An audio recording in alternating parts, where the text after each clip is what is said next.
Hey, what's up guys, it's Matt, welcome back. So, I am a little bit bored today, the UK is back in lockdown, so I thought, hell, why not be really optimistic and do a video about some of the films that I'm most excited for this year. Here we go. So, I'll just start off by saying that some of these movies were scheduled to come out last year, 2020, but obviously COVID happened, so studios held them back and they didn't get released. So there's kind of a mix of films that should have come out last year and also some films which are due to actually come out this year. Fingers crossed. We're hoping. We'll see. I really miss going to the cinema. Is that just me? Like, I really miss going to the cinema. So the list is in no particular order. Here we go. To kick things off, Marvel's Eternals. I mean, obviously I'm looking forward to like every single MCU movie that's coming out. Like Black Widow was supposed to come out last year, it's coming out this year. Excited for that, but I'm super excited for the Eternals. The cast is just absolutely incredible, and I'm just really intrigued to see what Marvel do with it. I don't really know much about the Eternals, but you know, Marvel managed to make Guardians of the Galaxy a thing. You know, when that movie was announced, they were just like a really obscure comic and not many people knew who they were, whereas I think now most people know who Groot is. So yeah, I'm just really excited to see what they're going to do with the Eternals. Keeping with the MCU, Spider-Man 3. Yes, Tom Holland's Spider-Man 3, the film which jokingly everyone is now getting cast in. It sounds like a really ambitious project, and it kind of sounds now like that they're doing a sort of live-action Spider-Verse. Apparently Tobey Maguire's back. Andrew Garfield's apparently back as well. There's rumours that Emma Stone's back and she's going to be playing Spider-Gwen and yada yada yada yada. Into the Spider-Verse, the animated movie, is probably the best Spider-Man movie. I do really enjoy Tom Holland's Spider-Man. I don't think he's the perfect Spider-Man. I kind of like what they've done with him, but I want more of kind of him in New York doing Spider-Man things, which is what I thought I was going to get with this movie from the end of Spider-Man Far From Home when he's swinging around New York. I was like, yes, this is what I want. I want to see Spider-Man swinging around New York, dealing with New Yorky things. And it looks like that's not going to be the case, but you know, a comeback for Tobey Maguire and Andrew Garfield, a live-action Spider-Verse. I'm intrigued.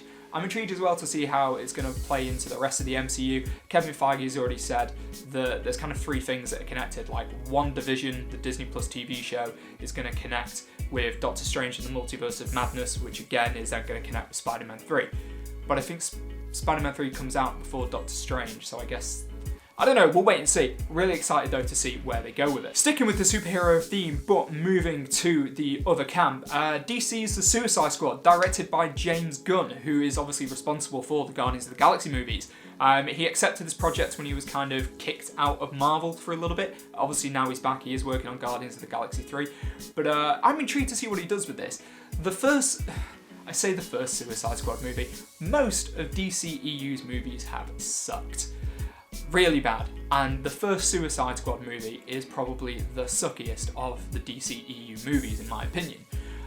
However, there are certain good things about it, mainly being Margot Robbie as Harley Quinn. That's clearly a role that she absolutely loves and the role that she absolutely owns, as we've seen with Harley Quinn and the Birds of Prey movie.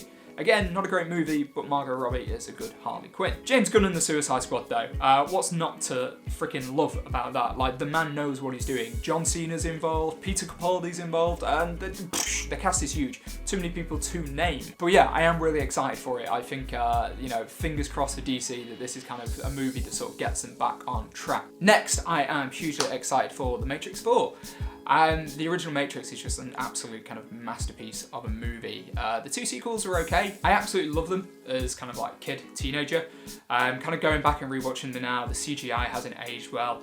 It's kind of like, the first Matrix was good by itself, but I appreciate the story as a whole. Obviously, you've got Keanu Reeves back, Carrie-Anne Moss is back, so it's going to be interesting to see where they kind of go with it, because we were very much led to believe that they were dead.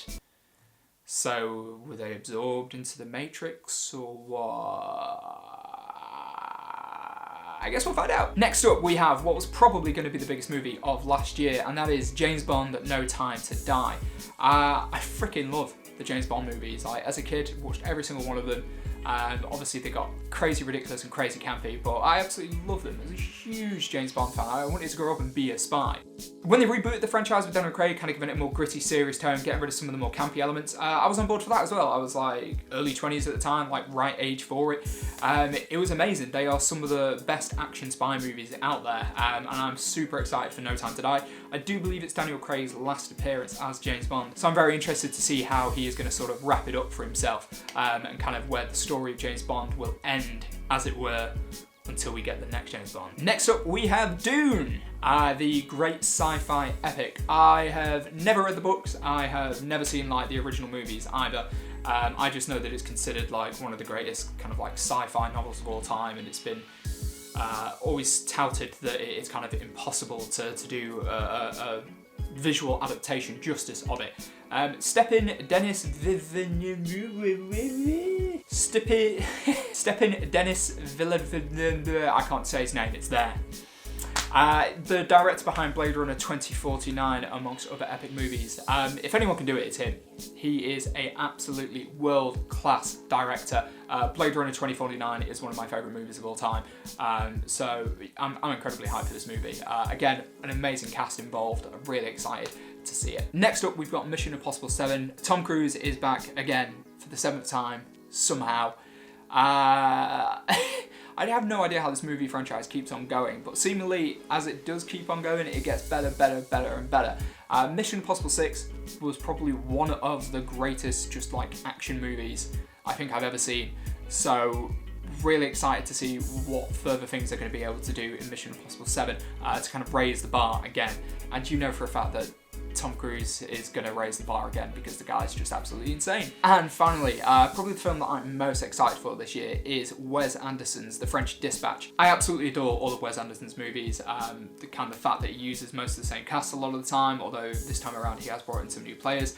Yeah, it just looks fun, quirky, and it's going to be heartfelt and a bit like macabre and somber in various ways. And I just need some more Wes Anderson in my life. So there are just a handful of the films that I'm looking forward to this year. I know there's like a bajillion more coming out, but those are just kind of the main few that I'm really kind of like buzzed about. Fingers crossed cinemas reopen and we can go and see them. Do let me know down in the comments below what films you guys are looking forward to. If you enjoyed the video, do give it a thumbs up, do subscribe to the channel, and I will see you soon. Bye.